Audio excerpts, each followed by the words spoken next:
नमस्कार, आदाब, सत श्री अकाल दोस्तों, आप सब लोग को स्वागत है करंट अफेयर्स एक्सप्रेस चैनल पे। तो गाइस देखिए, एक बहुत बड़ा, बहुत इंपॉर्टेंट न्यूज़ निकल के आ रहा है। तो वो न्यूज़ है आपका Indian firm to invest $14 billion in Nigeria.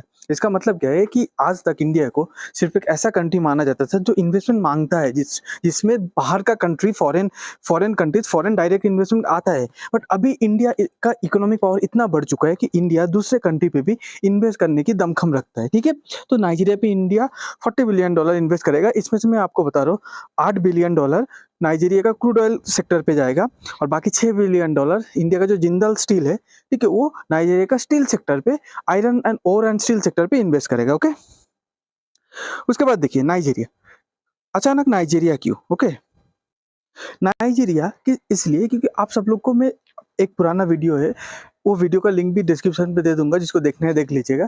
तो आपको अफ्रीका की इकोनॉमी बहुत अच्छे से समझ में आ जाएगा। अफ्रीका देखिए, हर एक कंटिनेंट, एशिया ले लो, यूरोप ले लो, कोई भी कंट्री ले लो, सब डेवलप हो गया। अफ्रीका डेवलप होना अभी बाकी है। तो अफ्रीका में बहुत पोटेंशियल है, अफ्रीका में बहुत नेचुरल रिसोर्स है, ठीक है, अफ्रीका में बहुत प्रीशियस स्टोन है, बहुत कुछ है, ठीक है, अफ्रीका में ऑयल है, अफ्रीका में डायमंड है, पर ये सब अनटैप्ड है। अफ्रीका के पास उतना पैसा नहीं है, टेक्नोलॉजी नहीं है कि ये सबको अफ्रीका यूज करके अपने इकोनॉमी को बूस्ट कर पाए। पर ये अफ्रीका में जो नाइजीरिया है, नाइजीरिया अफ्रीका का सबसे स्ट्रॉन्ग इकोनॉमी है, सबसे ज्यादा पॉपुलेशन वाला कंट्री। आप देखिए, नाइजीरिया का सबसे ज्यादा पॉपुलेशन है 218 मिलियन। उसके बाद जो सेकंड मोस्ट पॉपुलस कंट्री है नाइजीरिया पे, मतलब सॉरी अफ्रीका में, वो है इथियोपिया।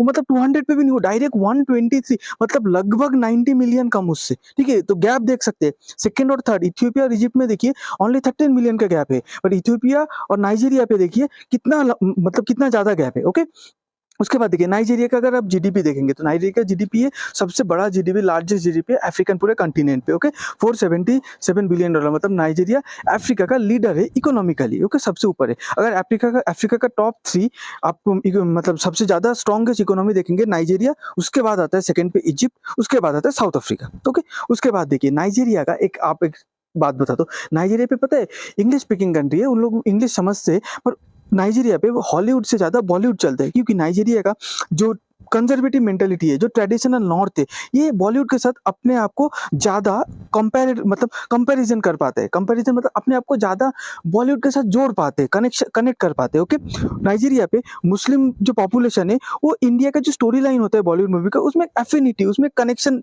उन लोग देखते हैं। वो देखते हैं कि लोकल नॉर्म्स और लोकल वैल्यूज को बॉलीवुड मूवी ज्यादा रिस्पेक्ट करते हैं हॉलीवुड से, इसलिए अपने आप को जोड़ पाते हैं ओके बॉलीवुड मूवी के साथ। उसके बाद देखिए नाइजीरिया, अभी नाइजीरिया इतनी इंपॉर्टेंट और भी क्यों है, जैसे देखिए अभी इंडिया सबसे ज्यादा पॉपुलस कंट्री है, ठीक है, तो ऐसे बोला जाता है कि आज से 80 साल बाद मतलब सेकंड पॉपुलस कंट्री होगा नाइजीरिया। आज से 100 साल बाद नाइजीरिया का पॉपुलेशन इंडिया को भी ओवरटेक कर लेगा। तो नाइजीरिया आज से मतलब इंडिया एक सेंचुरी आगे की सोच रहा है, ठीक है, सोच के नाइजीरिया पे इन्वेस्ट कर रहे हैं। अभी नाइजीरिया पे मेजर चीज क्या है, नाइजीरिया पे मेजर चीज क्या है गाइस, पता है आपका? Crude oil. इंडिया एक energy hungry country, India Russia से जिधर से सस्ता क्रूड ऑयल मिलते है इंडिया उधर ही भागता है, क्योंकि इंडिया को चीप कम प्राइस में क्रूड ऑयल चाहिए रहता है। ओके, उसके बाद देखिए, अब एक बात बताता हूँ, नाइजीरिया में क्रूड ऑयल मिलता है, पर एक चीज आप देखिए, सऊदी अरबिया का जो इकोनॉमी है, उसमें क्रूड ऑयल कितना परसेंट कंट्रीब्यूट करते हैं? 46%। मतलब सऊदी अरबिया अगर 100 रुपया जीडीपी, उसका 100 रुपया जीडीपी के पीछे 46 रुपए से क्रूड ऑयल सेक्टर से आते हैं, पर नाइजीरिया के आप लोग देखेंगे 100 रुपए में सिर्फ 9% आता है। इसका मतलब ऐसा नहीं नाइजीरिया के पास क्रूड ऑयल नहीं है, क्रूड ऑयल है, पर नाइजीरिया के पास वो पैसा नहीं है कि अपने क्रूड ऑयल निकालना एक बहुत क्रिटिकल प्रोसेस होता है गाइस, और निकाल भी लोगे उसको रिफाइन करना तो और क्रिटिकल प्रोसेस होता है। इसके लिए आपको टेक्नोलॉजी चाहिए, स्किल्ड लेबर चाहिए, और ऊपर सबसे मेन पैसा चाहिए, ठीक है। ओके, उसके बाद देखिए नाइजीरिया के पास 37.1 बिलियन बैरल्स क्रूड ऑयल अभी है। ये मतलब टोटल नहीं है, वो फाउंड किया गया है, और भी बहुत पार्ट्स पे अगर ड्रिलिंग करेंगे तो और भी ज्यादा क्रूड ऑयल निकल सकते हैं नाइजीरिया पे, पर ड्रिलिंग हुआ नहीं क्योंकि नाइजीरिया के पास वो टेक्नोलॉजी नहीं है, उतना पैसा भी नहीं है, ठीक है, ड्रिल करे। पर नाइजीरिया क्रूड ऑयल बेच के उतना कमाता भी नहीं, तो कैसे वो क्रूड ऑयल सेक्टर पे इन्वेस्ट कर देगा? ओके, तो अभी देखिए इंडिया का एक ऑयल अगर कंजम्पशन, मतलब इंडिया एक दिन पे कितना ऑयल कंज्यूम कर लेता है, मतलब कितना ऑयल इंडिया का खपत है, ठीक है, इंडिया यूज करते हैं, दैट इज, देखिए अब इसको अगर आप मिलियन पे कन्वर्ट करेंगे, 4.4 मिलियन, मतलब 44 लाख बैरल पर डे मतलब कंज्यूम करते हैं इंडिया। ओके, अभी ये एक छोटा सा अब कैलकुलेशन देखिए, 1 बिलियन बैरल मतलब 1000, मतलब 1 बिलियन इक्वल टू 1000 मिलियन, तो 1 बिलियन बैरल होता है 1000 मिलियन बैरल।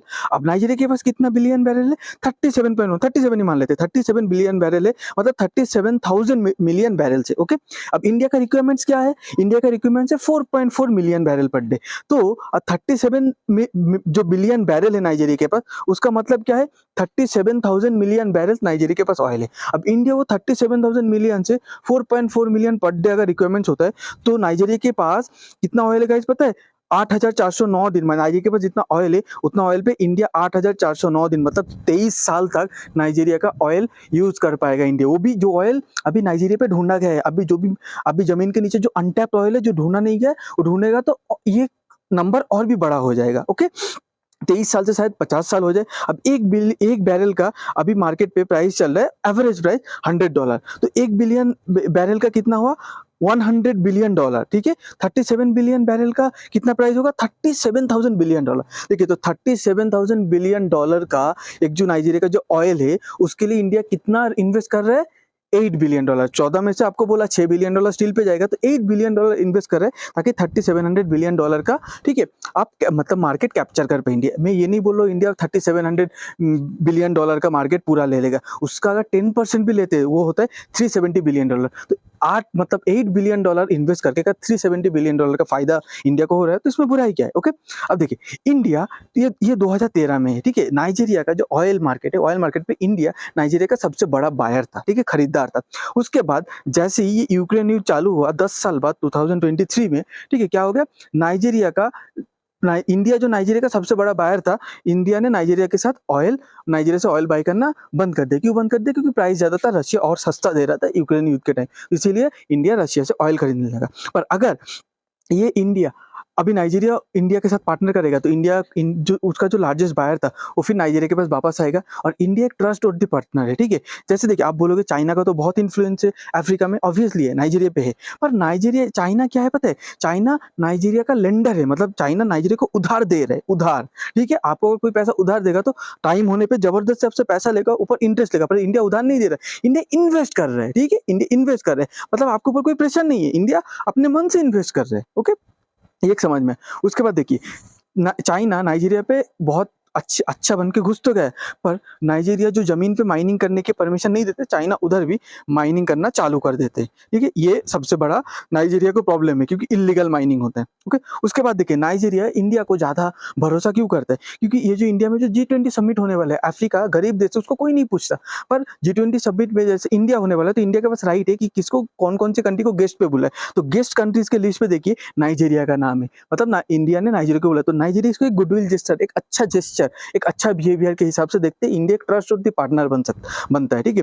उसके बाद देखिए, जैसे G20 में यूरोप का बहुत कंट्री है और यूरोपियन यूनियन भी है। ऐसे सिर्फ इंडिया एकमात्र कंट्री है G20 में जो बोलता है कि अफ्रीकन यूनियन लेके आओ, जैसे G20 को G21 बनाओ और अफ्रीकन यूनियन को ऐड करो, मतलब इंडिया वर्ल्ड स्टेज में अफ्रीका के लिए आवाज उठाता है। ये भी पूरे अफ्रीका को, नाइजीरिया को एक भरोसा दिलाता है इंडिया के ऊपर। ओके, उसके बाद तो ये सब होने के बाद जब ये $14 बिलियन इन्वेस्ट करेगा इंडिया, तो पूरे वर्ल्ड इंडिया को सिर्फ इन्वेस्टमेंट मांगने वाला देश से इन्वेस्टमेंट करने वाला देश भी सोचेगा। इंडिया का इकोनॉमिक पावर का अभी जलवा दिखना चालू हुआ है, ठीक है। ये तो अभी शुरुआत है दोस्तों, इंडिया अभी बहुत आगे जाना वाला है। आप लोगों को अगर ये वीडियो अच्छा लगता है तो प्लीज़ शेयर कीजिए, लाइक कीजिए, और आप लोगों को अगर चाइना के बारे में मतलब इंडिया के इन्वेस्टमेंट के बारे में कुछ बोलना है तो कमेंट बॉक्स में कमेंट कीजिए। आप लोग को बहुत बहुत धन्यवाद अपना कीमती टाइम देने के लिए। Thank you.